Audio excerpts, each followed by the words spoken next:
Yan. So, good afternoon, everyone.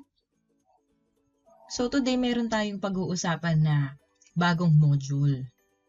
Okay?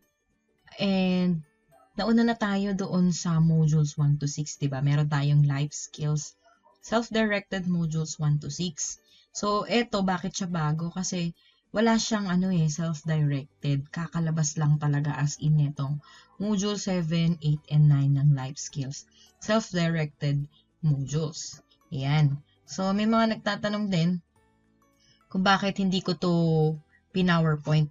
Kasi nga, bukod sa latest siya, mas gusto nung iba na dito na ako sa mismong module magsagot para daw madali nilang makita yung page na kanilang sinasagutan. Okay? So, start tayo. So, since module 7 ito, isang buong module yung pag-uusapan natin, kailangan gawin din natin yung ating individual learning agreement para sa inyong forms. Diba? So, dalawa lang naman yung forms nyo, diba? Yung individual learning agreement at saka yung record of module use. So, pag natapos nyo yung module 7, isasama nyo na ngayon etong module 7 financial fitness sa inyong learner's record of module use. Okay? Pagtapos na. Pero dahil bago pa lang, so ilalagay muna natin siya dito sa ating individual learning agreement. So, review ulit. Lagay yung learner, yung pangalan mo, kung saan ka nag-aaral ng ALS, ano yung level mo, and then yung name ng iyong teacher. Okay? So, naituro ko na sa inyo sa mga nakaraang modules natin kung paano hahanapin yung competencies na ilalagay ninyo sa individual learning agreement. So, this time, ang nilagay ko dito sa ating individual learning agreement ay yung sa competency ng session 1. Ayan o, nakalagay session 1. Okay? So, eto yon. Ano yung learning goals natin? Or ano yung learning goal natin? Wise and safe handling of money. And ano yung learning activities and strategies na ilalagay natin dito? Siyempre, read, di ba? And answer the life skills self-directed module 7 na may pamagat na financial fitness session 1. Okay? Yung pinapakita ko sa inyo dito ay session 1 lamang. Pero kapag gagawa kayo ng individual learning agreement, pwede nyo na siyang buuhin sessions 1 to 6. Pwede nyo na pong isulat dito lahat ng inyong competencies ng module 7. Okay? At di ba sinabi ko, ang isang module ng life skills, usually 1 week yon. So, nilagay ko dito, March 29 to April 4, 2021. So, dito sa review of learning goals, tsaka mo na siya sagutin kapag natapos mo na yung module. Okay? Pwedeng ikaw yung sumagot. Pwede rin naman na si teacher na ang maglagay dito kung natutunan mo ba or natutuhan mo ba yung module. Okay? Tapos si teacher na rin kasi yung maglalagay ng advice. Okay? Now, so ito yung PDF. Ito yung soft copy ng ating module. Okay? Bago siya, di ba? Parang familiar sa akin tong learner eh. Parang nakita ko na siya before. Yan. O, di ba? Bagong-bago. Dati walang ganito. Kaya ang binibigay namin ay yung pang facilitators manual. Kumukuha lang kami doon ng activities na ibibigay sa learners. Okay. So, ang title ng ating module 7 ay Financial Fitness. Meron tayo ditong kasabihan. Maging matalino sa paggamit ng iyong pera upang magkaroon ng sapat na ipon. In English, be wise in using your money to have enough savings. Okay? So, yung title pa lang ng module natin, Financial Fitness. Diba? So, tuturuan tayo nitong module kung paano tayo magiging financially fit. Diba? Ano nga ba yung financially fit? Ayan, so malalaman natin yan as we go along this module. Ano ba yung objectives nitong module? By the end of the module, you will analyze financial needs effectively, determine ways to decrease expenses through reuse, recycling, reduction, and repair. I know, very familiar na kayo dito sa 4 hours na yan. Diba? Explain the importance of saving and identifying savings goals. Be aware of the risk associated with debt. Ano ba yung debt? Utang. Diba? And strategies to keep out of debt. Keep basic records. Describe the importance of budgeting. O yan. Diba? About finance nga pag-uusapan natin dito. So, nandito talaga yung mga terms ng budgeting, savings, debt, ano pa. So, yan. I describe the importance of budgeting and develop personal budgets. And then, identify financial institutions in the Philippines. Yan, bibigyan pala tayo ng idea ng module na to. Kung saan tayo pwedeng humiram ng pera kung kinakailangan, di ba? And explain with the process in opening a savings account. Okay. So, ito po ay nasa learning strand 4. So, probably, ang pwede nyong gawing work sample dito ay yung yung receipt or yung ebidensya ninyo na nag-sample kayo, na nag-open kayo, yung form, yung application form sa pag-open ng bagong account. So, pwede siguro yun na sample dito, na work sample, pwedeng ilagay sa portfolio. Okay? Pwede rin naman yung kung ano pa yung pagagawa ni teacher regarding this module aside from the activities given, diba?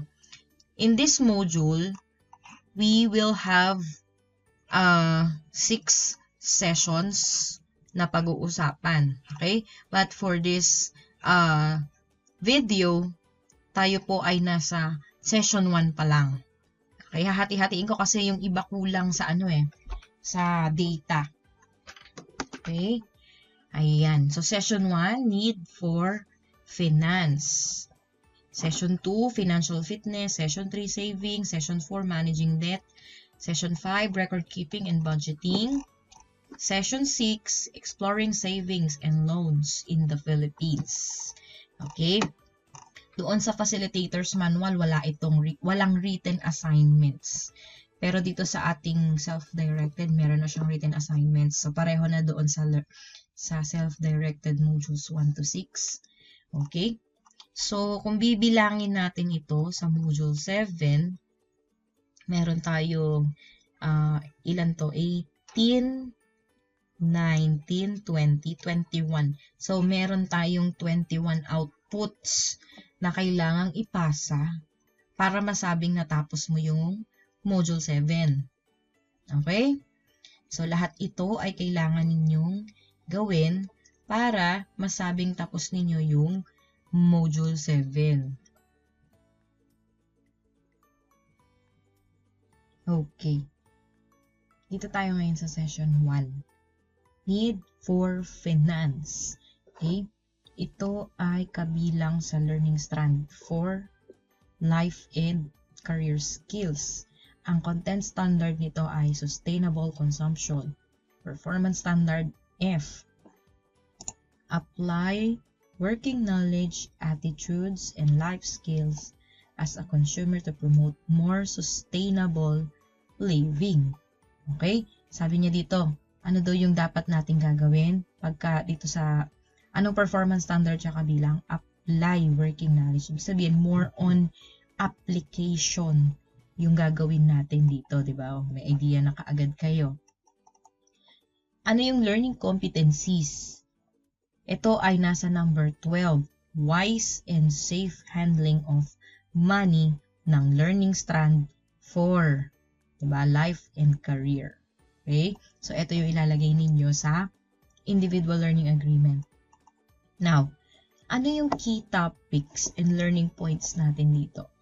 Okay, number 1. Key topics natin dito, syempre sa session 1 ay reasons we need money. Ano ba yung mga dahilan kung bakit kailangan natin ng pera?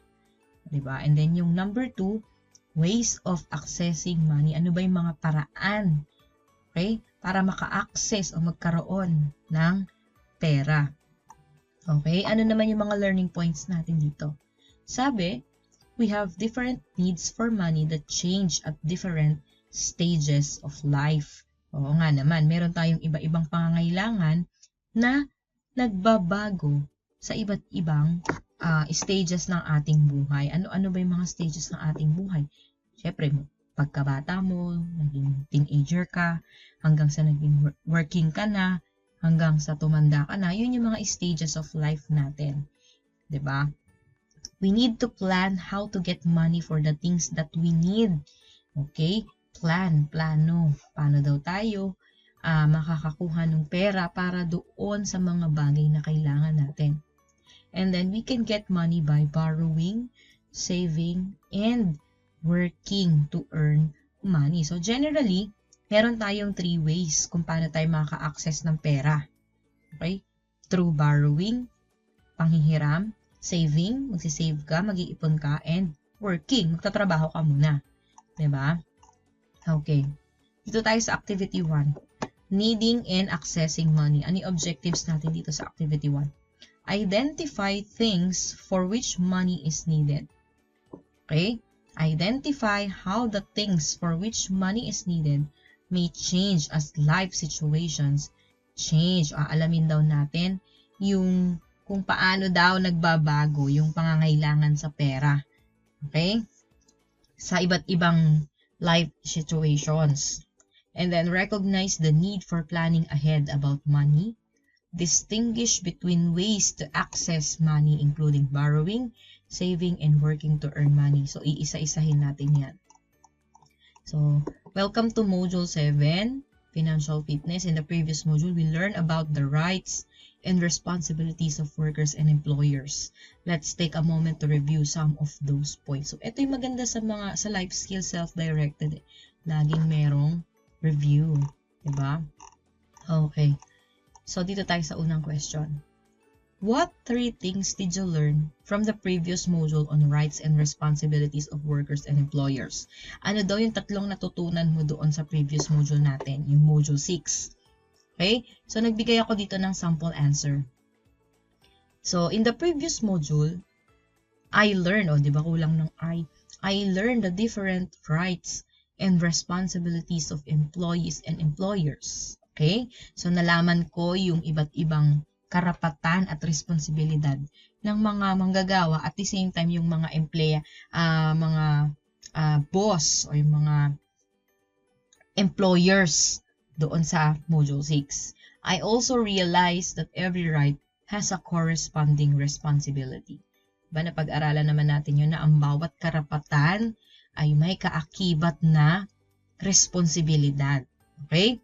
All people have basic universal human rights. Ito yon. Right to a home, food, education, protection, healthcare, religion, to vote, or to work. So, lahat yan ay universal. Okay? Pag sinabi natin universal, lahat tayo ay meron yan. Okay? Also, at work, employees have rights and responsibilities just as employers do. Okay. So, sabi niya dito, what 3 things? 3 ha. So, 3 dapat yung natutunan. 3 ang ilalagay nyo dito na natutunan ninyo. So, ito yung una ko. Different rights and responsibilities. Una yon. Diba? Ano pa yung pangalawa kong natutunan? Natutunan ko rin na merong bawat karapatan ay may responsibilidad. So, pangalawa na yan. Ano yung pangatlo? Pangatlo, meron tayong basic universal human rights. At yung pang-apat, meron palang karapatan ang employees at responsibilities katulad ng employers, 'di ba? So meron akong 4, 'di ba? 4 na bagay na natutunan ko doon sa last module. Okay? Next. Let's now turn to this new module on financial fitness. Read the proverb at the beginning of the module. What does it mean? How is it related to financial fitness? Ano ba yung ating proverb? Saan ba ating proverb?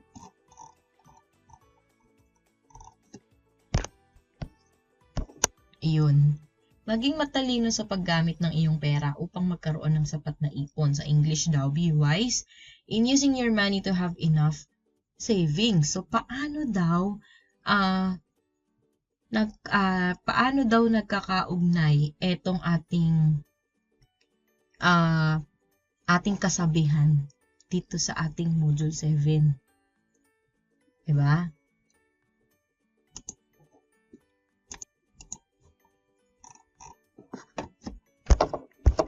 So, sabi dito, yan. What does it mean? Ano ibig sabihin ng ating proverb? At paano daw ito nakaka-relate doon sa financial fitness? So, sabi, ito daw yung suggested answer, we need to spend our money wisely. Kailangan daw nating gastusin ng matalino. O, kailangan daw natin ng matalinong paggastos doon sa ating pera. Diba? This will help you avoid a lot of financial problems like wrong investment or credit decisions. Yan. It helps you reach your financial goals. More importantly, it helps you avoid incurring too much debt. Diba? Debt ay utang. So, sa pamamagitan ng pagkakaroon ng tamang paggasta ng iyong pera, maiiwasan mo yung mga pagkakamali. Diba? Tulad nung overspending. Diba? May mga bagay tayo na gusto natin na bilhin, pero hindi naman pala siya pasok sa budget. Kaya, para maiwasan din natin yung pag-utang. Diba? So, kailangan maging matalino tayo sa paggastos ng ating pera para ma-reach natin yung ating financial goals. Diba? At para maiwasan nga natin yung ating mga utang. Diba? Yun. Okay. This module will focus on financial fitness. What do you think this term financial fitness means? Ano daw ang ibig sabihin ng financial fitness? According to Wealth Control, a general definition of financial fitness is to have the money you need when you need it. Ito daw yung definition ng financial fitness. Yung meron kang pera sa oras ng iyong pangangailangan. Okay? A more detailed definition would include living within your means, not being in debt, and to have savings. So, according to Wealth Control, ito daw yung definition ng financial fitness. Masasabi mo na isa kang na financially fit ka kapag pag nangailangan ka ng pera, meron kang mapagkukunan. Diba? Tas ang sabi dito, being able to manage your money in order to meet your current and long-term needs. In short, right spending of money for the future. So, masasabi mo daw na ikaw ay financially fit kapag nangailangan ka ng pera, meron ka kaagad makukuha. Diba? Ikaw din daw ay financially fit kapag tama ang iyong paggasta. Diba? Hindi yung may gusto kang bilhin, kinakailangan mo pang umutang para lang makuha mo yung bagay na yun na gusto mo. Diba? Yun. At masasabi mong financially fit ka kapag meron kang savings. So, yun daw yun. Okay? At masasabi mo rin daw na ikaw ay financially fit kapag na-manage mo or sumasapat yung pera mo sa present need, sa pangangailangan mo ngayon, at sa mga kakailanganin mo pa in the future. Okay? Kaya nandyan yung long-term needs. Yun daw yung financial fitness. Okay? In this module, you will learn how to better manage your money and to be financially fit. Yan. So, 7.1, reasons I need money. Yan. We may handle or think about money so often that we lose sight of its actual purpose. Oo nga naman, di ba? Why do you need money? Bakit kailangan mo ng pera? What function does money serve in a society? List those reasons in the space below. Ano ba yung functions ng money?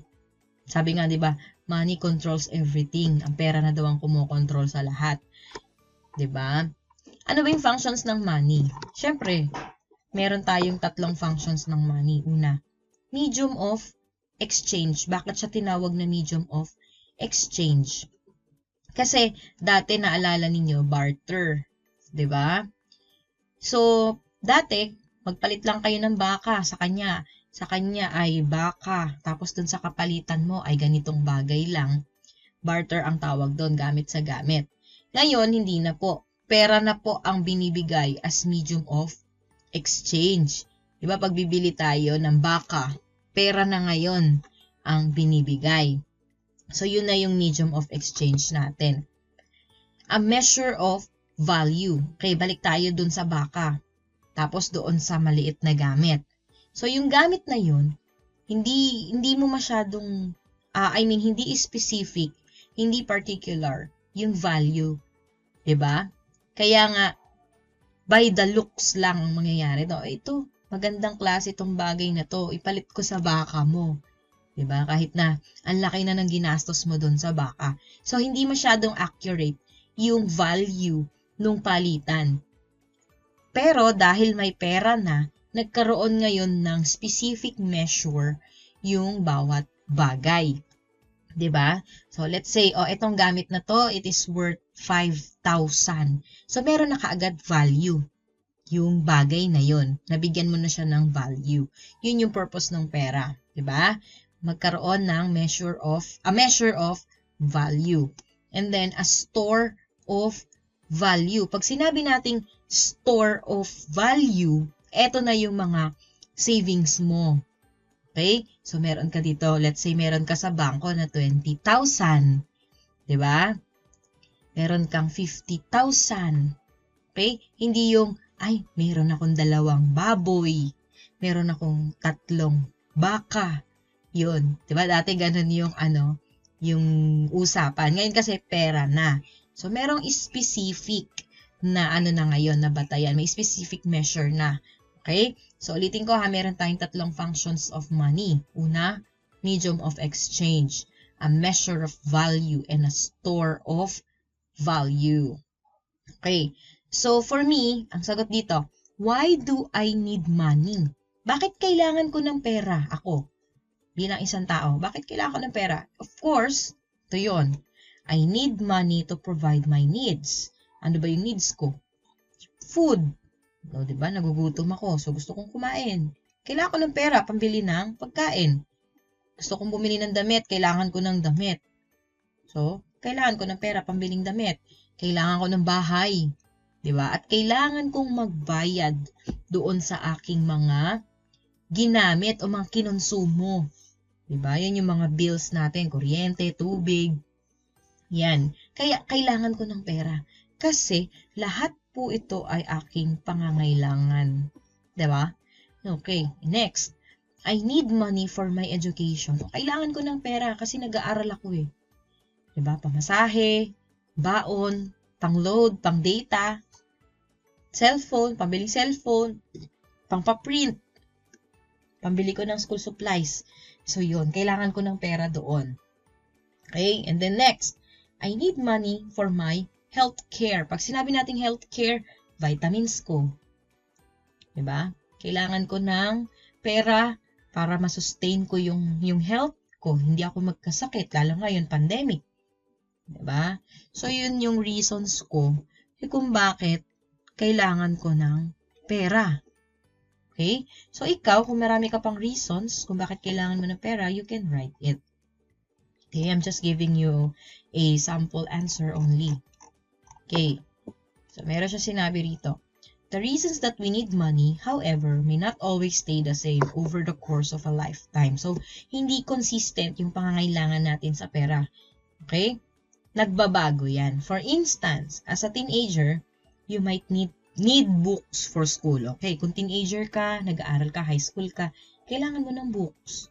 Diba? If you're looking after children in a family, kung ikaw may pamilya na, you may need to pay for school fees. O, diba? Yung teenager, ang problema lang niya, kailangan niya ng pera, pambili ng books. Pero kapag ikaw may pamilya na, may anak ka na, hindi mo na kailangan kailangan mo na ngayon ng pambayad ng kanilang mga tuition, diba? Panggastos nila sa school fees, medicine, and clothing. So, nagbabago yung ating need sa pera depende sa ating life stage. Diba? Okay. So, pagka wala ka pa namang anak, di mo priority yung mga anak mo. So, sarili mo lang. Yun lang yung gagastasan mo. So, parang ganun din yung sinasabi niya dito. Next, 7.2, financial needs over the course of a lifetime. Okay. So, ito na yung sinasabi ko. List down some things that you have used or will use money for during different stages in life. What major events might take place during each stage? Why might you need money? Bakit kakailanganin mo ng pera? For instance, perhaps during high school, you will need to purchase school supplies. Yan. So, try to list at least 3 things for each category. Ito yung mga life stages. Diba? Yung childhood, yung bata ka, naging teenager ka, naging college ka, tapos nagtrabaho ka na. And then may business ka na. Tapos nagpakasal ka, may pamilya ka, kaya nag-retire ka na. So, ito yung mga life stages natin. Now, at each life stage, meron tayong iba't ibang pangangailangan sa pera. 'Di ba? Meron tayong iba't ibang dahilan kung bakit kailangan natin ng pera. Okay? Ano 'yon? Halimbawa sa childhood, primary, bata ka pa. Siguro ito ay nasa elementary, magmula nung pinanganak ka or nag-aral ka. Sige. Nag-aral, ang arte nag-aral, elementary. Oo. So, doon tayo mag-start. Nilagay ko rito, kailangan ng pera, bata ako Bakit ko kailangan ng pera? Elementary. Para sa libro ko, 'di ba? Para sa uniform ko, kailangan ko. Para sa school supplies ko, 'di ba? Kaya para sa recess ko. Okay? Para sa load ko, 'di ba? Kasi elementary ngayon, kailangan na rin ng load. Okay? Sa teenager naman, sa high school, bakit kailangan niya ng pera? Para sa pagkain niya, sa food niya. Para sa school expenses niya, 'di ba? Marami projects 'yan, high school. Tsaka para sa hygiene niya, syempre, high school 'yan. Nandiyan na yung yung mga may mga crush na 'yan. So, syempre, kailangan nila ng mga yung gel, ipit ng buhok, deodorant, 'yan, kasama yun sa hygiene. 'Di ba? Syempre, kailangan presentable tayo, 'di ba? And then, pag college ka, kailangan mo na magbayad ng tuition fees. O kaya, syempre, school supplies pa rin. Diba? And then, yung projects, yan. So, kung may naiisip pa kayong ibang reasons, pwede nyong isulat dyan. Kung hindi naman kayo nakaabot dito sa ibang life stages, pwede naman kayo magtanong sa kakilala ninyo. Diba? O kung ikaw ay working, may trabaho ka, of course, di mo na masyado kailangan ng books. Di mo na kailangan ng school supplies. Diba? So, ano ba yung madalas na kailangan dito? Yung daily expenses mo, yung pamasahe mo, yung fare is pamasahe. Yung food mo, pagkain mo, diba? During break time. Or other expenses mo pa. And then, for my application or submission of requirements, at pagka working ka, lalo't pag mag-a-apply ka ng trabaho, bayad ka ng application mo, yung requirements mo, NBI pa lang, barangay clearance pa lang, may bayad na. 'Di ba? So, yon. For my health care, of course, syempre, pagka nakapasok ka na ng trabaho, hindi naman pwede na pabayaan mo na yung health mo. So, pwedeng ilagay dyan kung bakit kailangan niya ng pera, para, ma-maintain niya yung health niya. May iba rin naman kasi na nag-work na may underlying condition, so kailangan nilang i-maintain yung kanilang health. 'Di ba? And then, running a business. Yan. Kung ikaw ay magsisimula ng isang negosyo, ano yung mga kailangan mong pera? Ano yung mga dahilan kung bakit kailangan mo ng pera? For the materials of my business, 'di ba? Halimbawa, naisip mong mag-online selling. Ano ibibenta mo? Sabihin mo magbibenta ka ng mga pajama, yung terno-terno. Siyempre, kailangan mo ng pera para makabili ka ng materialis mo sa business mo. 'Di ba? Ano pa? For my capital. Kailangan mo ng kapital. Alangan namang utang mo muna yun bago, para ka, 'di ba? Makapag-business ka. So, kailangan mo ng kapital. And then, yung transport cost. Ano yung transport cost? Yung mga delivery, yung pagpunta mo doon sa warehouse, kung may kukunin ka, o bibili ka, kasama yun sa transport cost. O kaya, magkakaroon ka ng pwesto, office rental, diba? Sa yan, pati yung advertising or poster. Ngayon, ang pinakamabilis, na pag-advertise ay online, Facebook. Pero may kailangan ka pa rin dun. Ano? Data. 'Di ba? Load. So, kailangan mo pa rin ng pera. So, lahat yun ay reasons kung bakit ka kailanganin niya ng pera.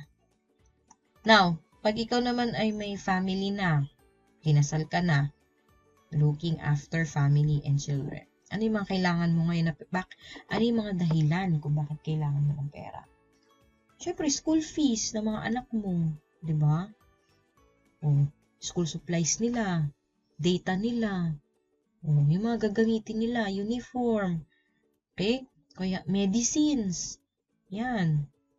Food, pagkain nila, syempre. Ito na yon, data, cellphone load, tsaka clothes. Yan yung mga reasons kung bakit kailangan ng pera. And then, pag nag-retire na, syempre, medyo may, may edad na yan. So, ano na mga kailangan nila? Kailangan na nila ng medicines. Usually, pag retired na, travel na lang yan. Gala-gala na lang, di ba? Baka bakasyon na lang yan. Syempre, kailangan pa rin nila ng pera doon. di ba? And then, yung food nila. Syempre, yan. So, nakita ninyo, sa iba't ibang life stages, meron silang iba't ibang dahilan kung bakit kailangan nila ng pera. Diba? Ito yung sinasabi ng Module 7. Diba? Hindi po consistent, hindi po constant yung pangangailangan natin ng pera. Nagbabago siya along life stage. Okay? So, if you have any answers, you may write it. Look at the list of the things you may need money for. Pick the top 5 things you need now. And food. Need now and mark them with a circle. Yan. Ala, nawala yung circle ko. Di bale. So, sabi niya dito, tingnan niyo daw yung mga nilista ninyo na mga things or reasons kung bakit kailangan ng pera. Piliin nyo daw yung top 5 na kailangan mo ngayon. O, diba? I-mark mo daw siya, i-circle mo daw siya. So, lalagyan mo siyang circle. Let's say, circle daw. So, circle. Lagay tayo circle. Halimbawa, ito, food.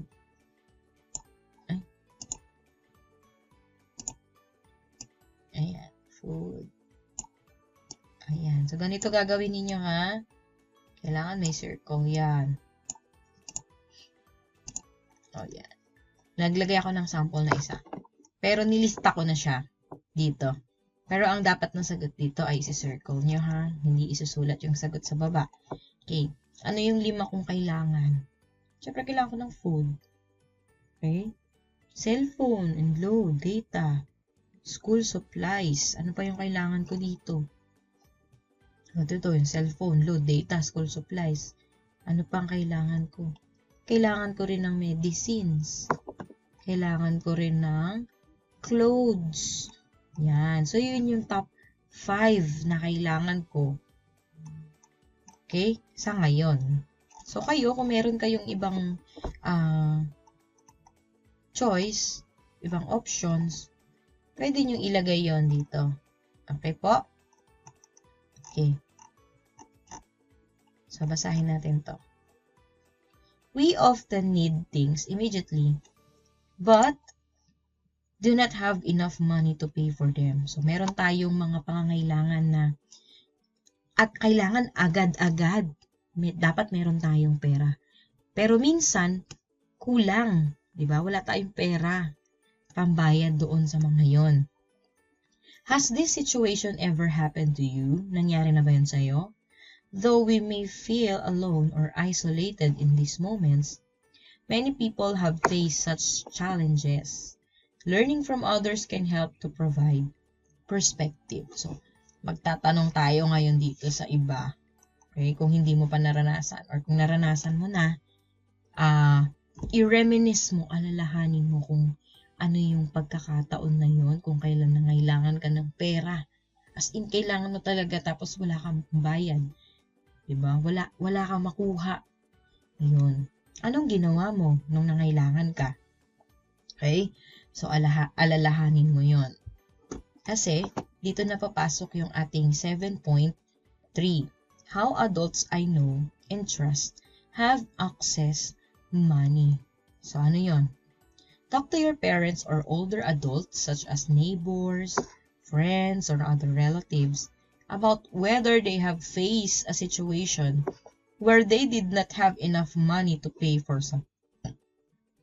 If so, what were their options? Ano daw yung kanilang mga options? As for real-life examples of how they have gotten money before to pay for something that they could not afford immediately. Immediately, ibig sabihin, agaran. Ano yung mga ginawa nila? 'Di ba?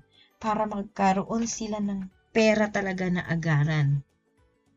Try to speak at least 4 different people. Yan. So, dito sa ating table, 3 lang yung mailalagay mo. Pero ang sabi niya, at least 4. So, magdadagdag kayo ng isang column dito sa baba. Okay? Para maisingit to si pang-4. Okay? Si person number 4. So, nagbigay ako dito ng sample. Halimbawa, si unang tao, si Aki, si papa ko, si Bert. Okay? Situation they were in that required money. So, si papa ko ay unemployed. Wala siyang trabaho. Okay? At kailangan niya ng pera para mabayaran yung aking tuition. Okay? Their options to access money. Ano yung ginawang option ng papa ko? Ano yung mga naisip niyang options noon? Okay? Unang option niya, borrow money. Manghiram ng pera. Okay? O kaya, ang option niya noon, maghanap ng trabaho. Sideline. Kahit welding, kahit construction. Yon. So, yun yung naisip niya. Okay? And then, choice they ultimately made to access money. Ano yung, dito sa options na to, ano yung pinili nilang choice para maka-access sa pera? So, this time, ang papa ko, ang pinili niya ay borrow money. Okay? Ito yung kanyang pinili. Nanghiram siya ng pera para mabayaran yung aking school fees. Okay? Another, si Tita Joy. Si Tita Joy ko, nagtatrabaho siya as helper. Okay? So, since nagtatrabaho siya as helper, kailangan niya ng pera para makabili ng cellphone at makontak niya yung kanyang family sa probinsya. Diba? So, ano yung options ni Tita noon para makakuha ng pera? Unang option niya daw noon, borrow money. Diba? Ang second option niya, find extra work. So, bukod sa pagiging helper, maghahanap pa siya ng sideline. Okay? O kaya, ang option niya noon ay save money. Okay? So, ito yung option niya. Mag-ipon na lang muna siya para makabili siya ng cellphone. Since hindi naman urgent yata yung pangangailangan niya sa pagbili ng cellphone, ang napili niyang option, ang choice niya ay mag-save na lang siya ng money. Okay? So, ayaw ni tita na mangutang.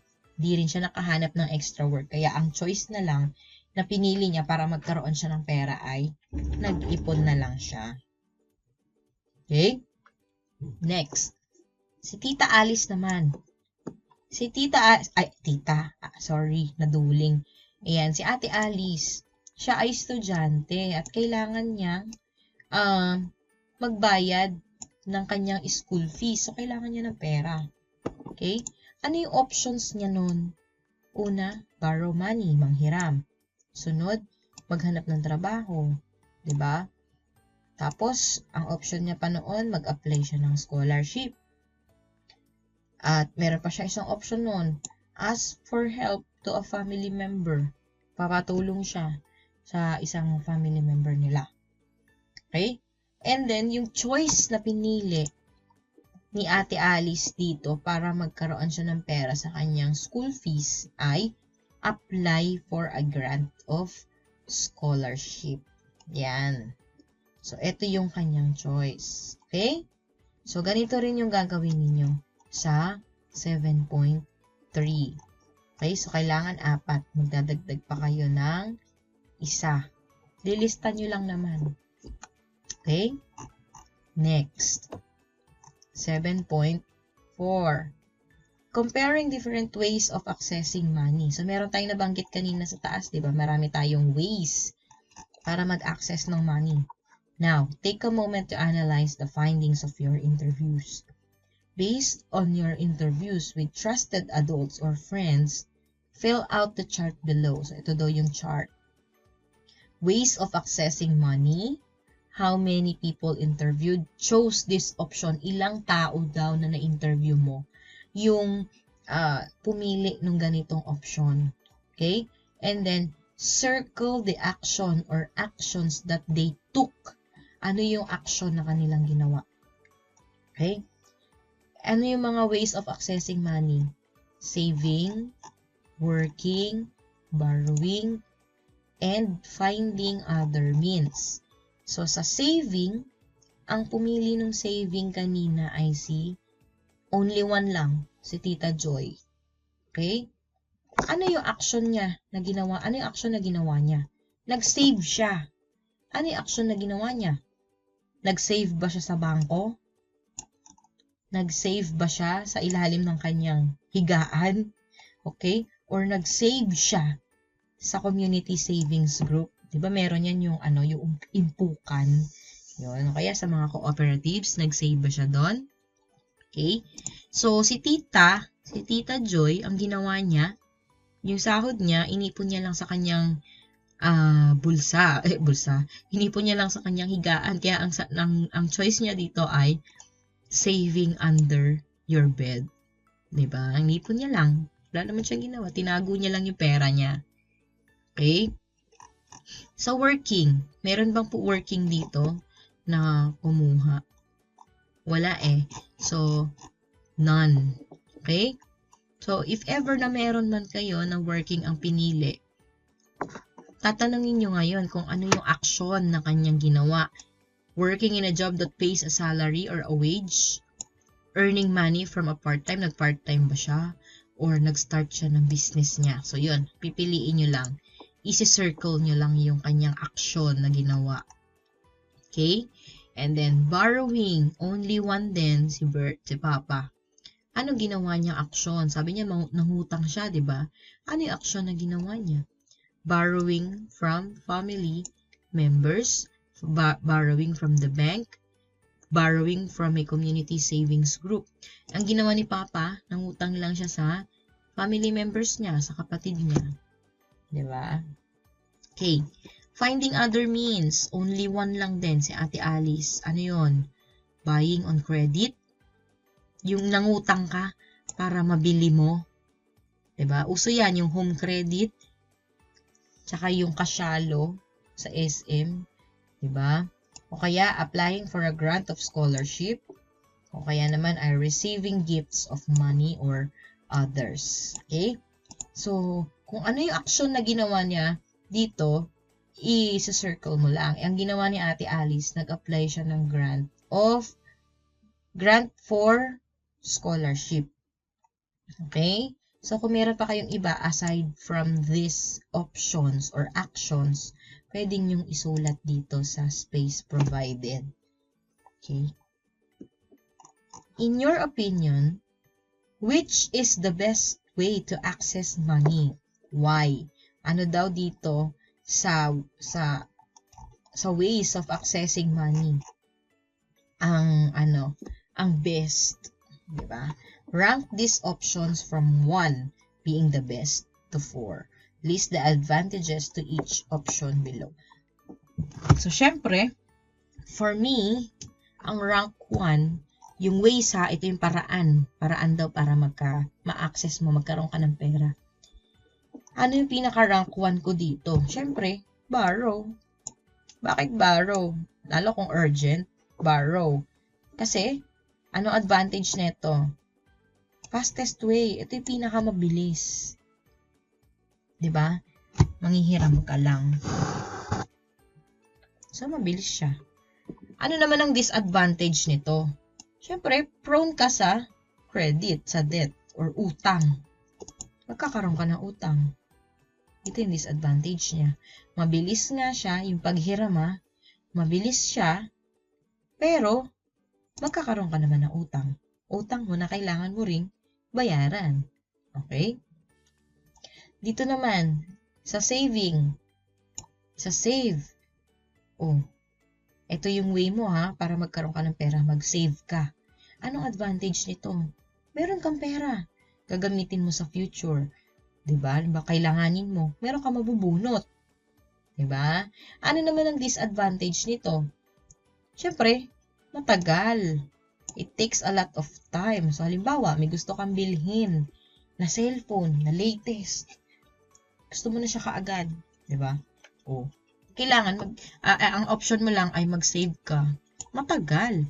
So, baka mapalitan na ng bagong model yung cellphone bago mo pa mabili yun. Kaya it takes a lot of time. Diba? Depende kung gaano ka kalaki or kabilis mag-save. Okay? Kaya nga may naiipon yung ipon challenge, yung piso a day, diba? Yun. Kasi sa isang taon, kung piso a day, 365 days. Sa isang taon, makaka 365 pesos ka. Pwede na. Diba?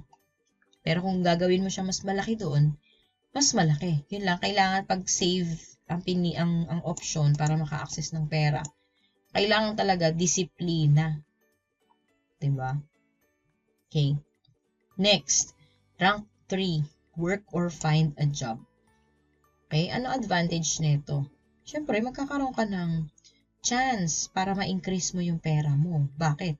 Siyempre, magtrabaho ka, lalo kung yung papasukan mo ay nag-o-offer ng overtime pay, ng OT. Diba? So, ang tendency nun, makakaipon ka ng marami. Kasi nag-o-OT ka, nadadagdagan yung pera mo. Bayad yung overtime mo. Ayan. Kaso, ano ang disadvantage nito? Siyempre, it may take a while. O, medyo matagal ka pa kasi nga, pagka nagtrabaho ka, hindi ka naman agad-agad sa sahod. Diba? May chance nga ma-increase yung pera mo. Pero matagal ka pa sa sahod, kailangan maano mo muna yung isang buwan. Diba? So, it may take a while. And then yung other. Yan. Tulad nung scholarship, yung receiving gifts. Okay? Will help you in your expenses. Kaya nga lang, it may take a while. O kaya, hindi rin naman palagi Tulad nito. Buying on credit, apply for scholarship, tsaka receiving gifts. Hindi naman yan palagi, hindi naman araw-araw binagre-regalo sa'yo ng pera, diba? So, nakalagay rin dito, hindi consistent at tsaka it may take a while. Okay? So, kung i-rank mo yung ways of accessing money doon sa pinakamabilis o doon sa madaling paraan, pinakamabilis talaga yung borrow. Okay? Kung meron kang ibang preference, halimbawa, pinaka-effective, yun ang preference mo. I-list mo ngayon dito, ways of accessing money na pinaka-effective para sa'yo. Ilagay mo rito. So, meron tayong, magkaiba man tayo ng idea, ang pinapagawa lang naman ni module dito ay i-rank mo yung ways of accessing money based on your preference. Okay? Okay.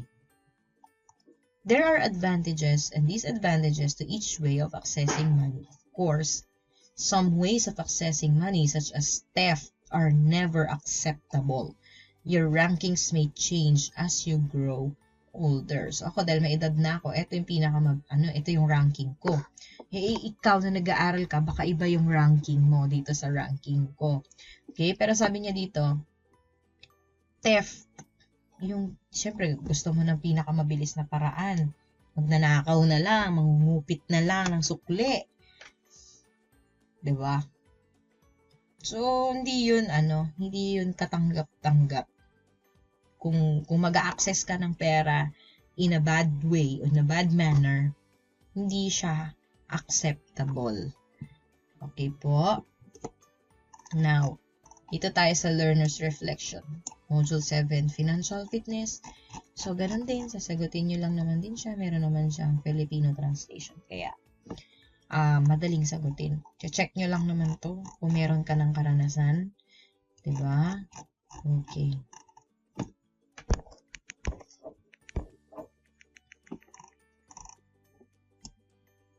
Ayan. So, dito naman, Session 1, Writing Space. Use this space to complete any of the written assignments above or write any thoughts or ideas that have come to mind about the topic. So, pwede ka maglagay dito. I realize, I learned that. Pwede yun, naglagay ka dito ng reflection mo. Halimbawa, I learned that there are ways on accessing money. So, lagay mo na dyan. Pwede ka maglagay ng reflection mo dyan. Paano? Nakatulong ba yung topics natin sa session 1? Sa'yo? May natutunan ka pa? Pwede mong ilagay dyan. Anything na ilalagay mo, okay lang. Basta kailangan meron kang nakasulat dyan. Okay? So, sabi niya, congratulations, you have completed this session. You may now proceed to the next session. Ayan. So, next video, we will talk about session 2, financial fitness. Okay? So, abangan ninyo yung susunod nating video. Thank you so much for listening.